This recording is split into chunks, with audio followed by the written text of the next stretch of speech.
Okay, so this is the this is the Pattern Emporium Hello Gorgeous Puff Sleeve Tee. This is a semi-fitted pattern, which means it's quite loose through the body and is supposed to fit you through the bust.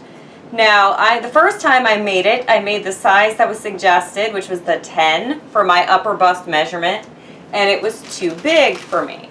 So then I sized down to the 8, and I want to make it a dress. So what I did was I marked a line. The waist is marked on the Pattern Emporium pattern.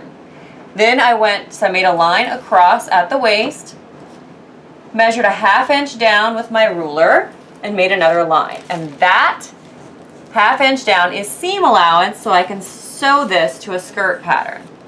So trace that out. This is the high square neck, and I made a test fit of that.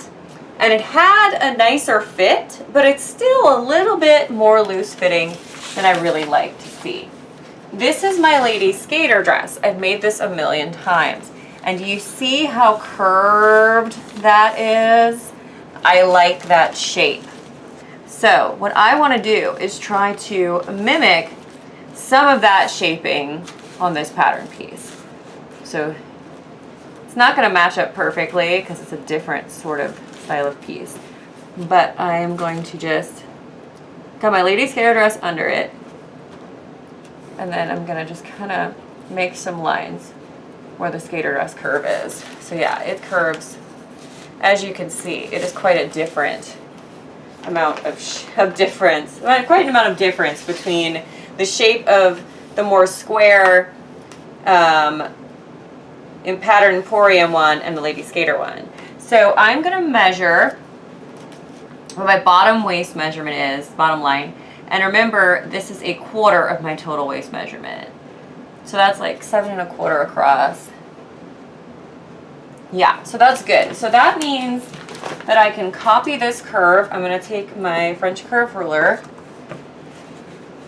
and I'm going to copy that curve from the lady skater dress onto this pattern.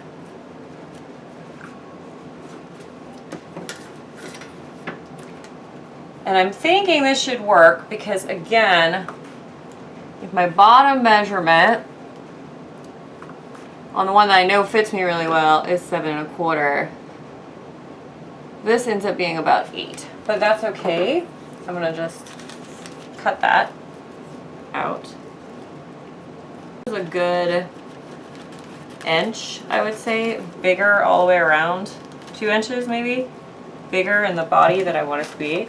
So that is a more contoured shape for my top, and I'm just going to check it against, like I said, the one I know I like. So I got the same width, and it's pretty close to the same. This might be a little bit bigger still in the body, but I'm okay with that. So the idea is now I can take something like, this is the skirt from the Westcliff dress, or I could take a half circle skirt or anything I might like, and I can sew that to that, and look, there we go. I know the waist of this dress fits me properly, so it's a good sign that that matches up. So I can sew that at that 1/2 inch seam allowance and have a dress with a cute square neck. And then I'll have the puff sleeves, and I'll add a little belt, I think. I like the Westcliff skirt because it's not a super wide skirt, so that'll help with the 30s illusion. But I could also do something like a paneled skirt with this, would work just as well. So I'm going to go ahead and lay things out so I can cut out my fabric. Hi everybody. Okay, so this is my fabric. This is a DTY fabric by Express Knit. So it is a poly knit. It's got a nice stretch, a nice recovery. I'm laying it out as flat as I can. I'll put a link to the fabric down below. Express Knit tends to have the same sort of stuff all the time because they're like a wholesale kind of place, but they sell to the public at excellent prices. This fabric is right around $5 a yard. It's not perfect. It's not like amazing quality, but it's perfect for a test fit or really, I've made a lot of wearable stuff out of this. So if you're on a budget, I'll put a link to Express Knit down below. Okay, and I think they even have like a 10% off coupon code if you've never used them before. So I'm going to start laying out my pieces.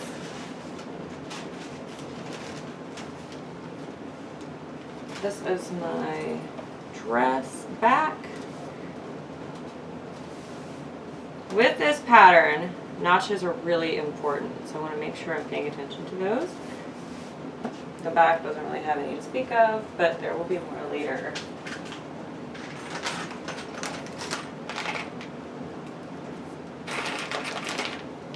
So I use foam boards all over my cutting table, and I wonder if you guys can see me. I feel like I'm way over here and you probably can't see me. Let me adjust my angle a little bit. Whoa, I'm kicking stuff. All right, let's pan up a little. Ignore the bag in the back. That is a bag of paper scraps that I have not taken outside yet. This is my basement, so like it's not a glamorous sewing room, guys. Let's see. So I got this on double fold. I want to try to cut as much of this pattern I can on double fold, and then I will have to single fold.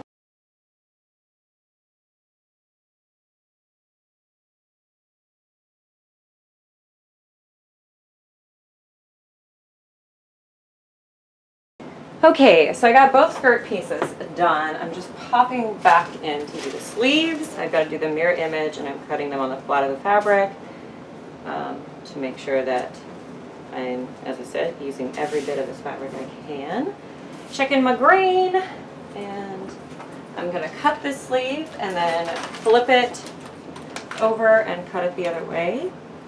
Because this fabric is not a directional print, this will be very easy, so I don't have to worry about everything like matching exactly